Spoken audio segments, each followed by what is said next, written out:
Oh my goodness, we had such an amazing adventure on Saturday. I wake up dreaming of all the mythical, magical little moments of people running around in the sunshine at Innisfree, doing adventure questing, and all the folks that helped, all of the people that sponsored. Holy smokes, what an adventure. Thank you, thank you, thank you, thank you, thank you. Now, I did say I was going to share a couple stories, and there were two stories that really stuck out for me. One was one of the youngest that was there. The dad came up and said, my child is actually scared about what you were talking about. And I said, are you scared about talking about monsters and swords and all of that kind of stuff? And they were like, yeah. And I said, okay. So I sat down and on the ground next to this child, and they sat down next to me too. And I said, did you bring your imagination today? And they said, no. And I said, oh, do you know what an imagination is? And they said, no. And I was like, okay, how do I make this make sense? Do you know how to read? Do you ever read books with your family? Yeah. Do you ever tell the stories of the books without the book?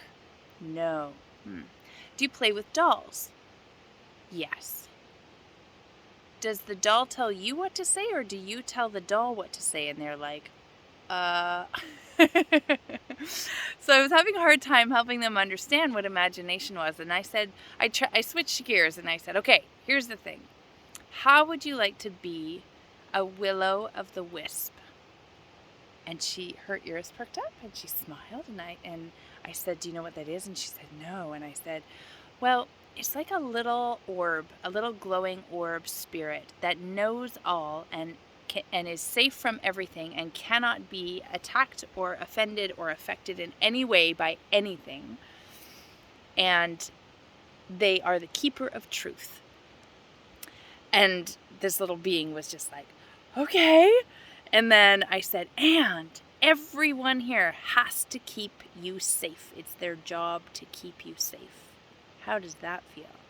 And they were like, oh, yeah, okay. And I said, okay, do you want to keep playing with us? And they said, yeah, okay. And they just were glowing. And it was the shortest little conversation and such a precious heart-to-heart moment of reassurance and emotional support that I wanted to share it, because the feedback that I got from folks around me said we should have got that on camera, which, yeah, we should have. And they also said, you got to their level. I literally sat down on the ground with my feet in front of me and sat like a child, and they did too. And I talked to them like they were a smart person, and I could just interact with them. Not even naming the word smart, but just a person interacting with them.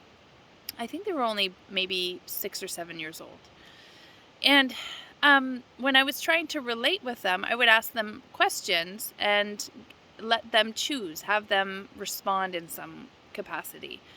And the other day I was watching Gabor Mate Compassionate Inquiry information little workshop, and he also said, how do you make a person feel safe when you're having a therapy session with them?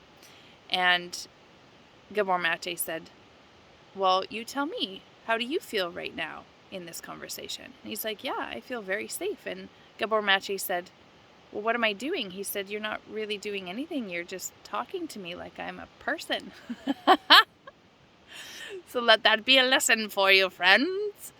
If you wish to have people feel safe, talk to them like you care and you have compassion and kindness in your heart, and engage from a place of honoring them and having empathy for them in their position, and sharing the truth with them and letting them choose.